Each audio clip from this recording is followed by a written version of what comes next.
Think of a Neanderthal. What do you see? A hunched figure, maybe. A big club in his hand. A furry brow and a vacant stare. The classic caveman. For over a century, that's been the image. A brute, a creature of simple, violent instincts. We imagined their world as a constant bloody struggle, a fight against mammoths, a fight against the cold, and most of all, a fight against each other. We assumed their societies, if you could even call them that, were anything but peaceful. But is that picture right? The more we dig, the more we find, the more that old image starts to crack. It's being replaced by something much more complicated, something more human. The question of whether Neanderthals were peaceful isn't a simple yes or no. The truth is messy.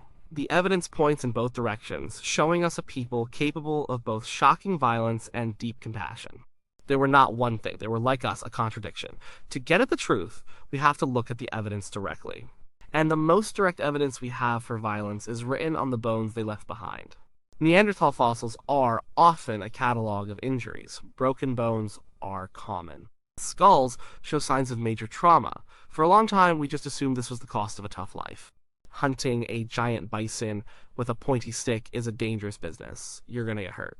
But some injuries don't look like hunting accidents. They look personal. Take the individual from Shanidar Cave in Iraq, known as Shanidar 3. He was an older male, maybe in his 40s. He died from a wound to his ribs. A deep cut, made by a sharp object, pierced his lung.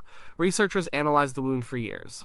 They concluded it was likely caused by a light-thrown spear, a projectile weapon. This is interesting because at the time we thought Neanderthals mostly used heavy-thrusting spears. They got up close and personal with their prey. Thrown spears were more of a Homo sapiens technology. So did one of our ancestors kill Shanidar 3? It's possible. It would be one of the few pieces of direct evidence for conflict between our species. But it's also possible Neanderthals were better with projectiles than we thought. Either way, someone speared this man. It was an intentional act of violence. Then there's the famous skull from Saint Césaire, France. It belongs to a young Neanderthal adult. There's a massive healed wound on the front of the skull, a huge slash made by a sharp stone tool cut right into the bone. The blow was powerful, it must have been staggering, but the bone shows clear signs of healing. It wasn't the blow that killed him. He lived for a long time after this attack, maybe months or even years. This tells us two things. First, someone hit him in the head with a tool hard enough to split his skull. That is not a hunting accident, that is a fight. It's clear evidence of interpersonal violence. Second, his group must have cared for him. A person with a severe head injury is vulnerable. They can't hunt or defend themselves. For him to survive, his companions had to protect him and probably feed him.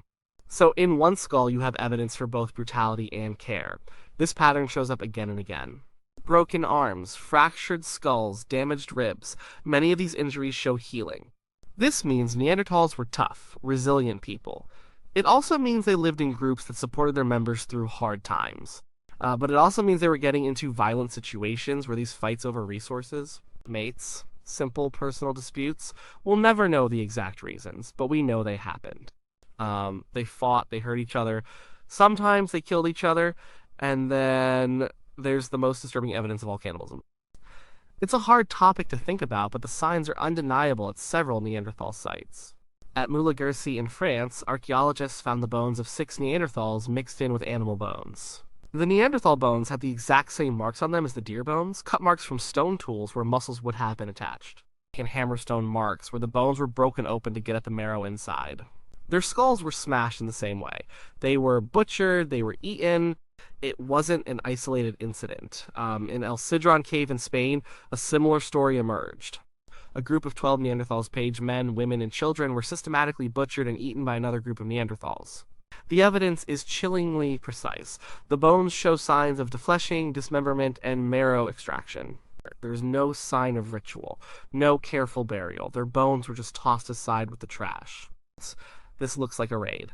One group attacking another, killing them, and consuming them. Was it for survival, a desperate act in a time of starvation, or was it something more sinister? A form of warfare, where you consume your enemy to gain their strength or simply to eliminate them? We don't know. But we know it happened. At Goyet Cave in Belgium, the evidence is just as stark. The bones of 5 Neanderthals show signs of cannibalism, but there's a twist. Some of their bones were also used as tools. A femur and a tibia were used as retouchers, tools for sharpening the edges of other stone flakes. This adds another layer of complexity. They weren't just food, their remains were being used in a practical, everyday way. It suggests a complete dehumanization of the dead. They were reduced to raw materials. This is hard to square with the idea of a peaceful people. It points to a capacity for a kind of violence that is deeply unsettling. So, the case for a violent Neanderthal life seems strong. Their bones are full of healed fractures and weapon wounds. They clearly butchered and ate members of their own kind on multiple occasions. Life was hard, and competition was fierce. Violence was a tool they used to survive. To ignore this evidence would be to paint a false, romanticized picture. But that is not the whole story. It's not even half of it. For every bone that hints at violence, there's another that whispers of something else entirely. It whispers of care, of cooperation, and of empathy. This is the other side of the Neanderthal, the one that took us so long to see. Let's go back to Shanidar Cave. Besides the man with the spear wound, there was another, even more famous individual found there, Shanidar I. He was an old man, perhaps 45 or 50, which was a very long life for a Neanderthal. And his life had been incredibly hard. His skeleton is a testament to suffering and survival. He had a crushing blow to the left side of his head when he was young. It would have damaged his brain and likely left him partially blind in his left eye. His right arm was withered and useless, probably paralyzed from a nerve injury. It had been fractured in multiple places and had eventually been amputated or fallen off above the elbow. He walked with a severe limp because of a badly healed fracture in his foot and arthritis in his leg and knee. This man was a wreck. He couldn't hunt effectively. He couldn't gather much food. He couldn't defend himself well. In a brutal survival of the fittest world, he should have been left for dead years, even decades, before he died. But he wasn't. He lived a long life. The only way that's possible is if his group took care of him. They protected him from predators. They shared their food with him. They tolerated his physical limitations. They valued him enough to keep him alive despite his disabilities. Why? Maybe he was a beloved family member. Maybe he held knowledge, stories, or skills that were important to the group. We don't know. But what we do know is that they showed him a level of compassion that directly contradicts the British caveman stereotype. This is not the behavior of a simple, violent beast. This is the behavior of a deeply social, empathetic creature. And he's not alone. The old man of La Chapelle aux Saints in France is another example.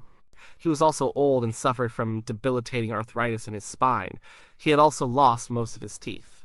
Without teeth, he couldn't chew tough meat from a fresh kill. Someone must have prepared his food for him, perhaps chewing it first or pounding it into a paste. Again, this points to a society that cared for its elderly and infirm. This wasn't just a one-time thing. It was a pattern. They didn't discard people who were no longer useful in a purely physical sense. They saw a different kind of value in them. This idea of a deeper social and emotional life is reinforced by another key piece of evidence they buried their dead. This might not sound like a big deal to us, but it's a huge leap in cognitive and symbolic thinking. Animals don't bury their dead. They might grieve, but they don't perform a ritual. At sites like La Ferracie in France, a whole family, 2 adults and several children, were buried in a pit. At Kibar Cave in Israel, a Neanderthal man was carefully placed in a shallow grave, his arms folded over his chest. His skull was removed later for reasons we don't understand, but the rest of his body was left intact. This act of intentional burial means they saw death as something significant. It wasn't just the end of a life, it was an event that required a response. It suggests they had ideas about the dead, maybe a belief in an afterlife, or just a deep sense of respect and loss. Digging a grave with simple tools is a lot of work. You wouldn't do it unless it meant something to you. This is a far cry from the image of cannibal groups tossing bones away like garbage. It shows that Neanderthals, like us, had different ways of treating the dead, perhaps depending on whether the deceased was one of their own or an outsider. The most famous, and now controversial, example of this is the flower burial at Shanidar Cave. Years ago, archaeologists found clumps of pollen in the soil around one of the skeletons, Shanidar IV.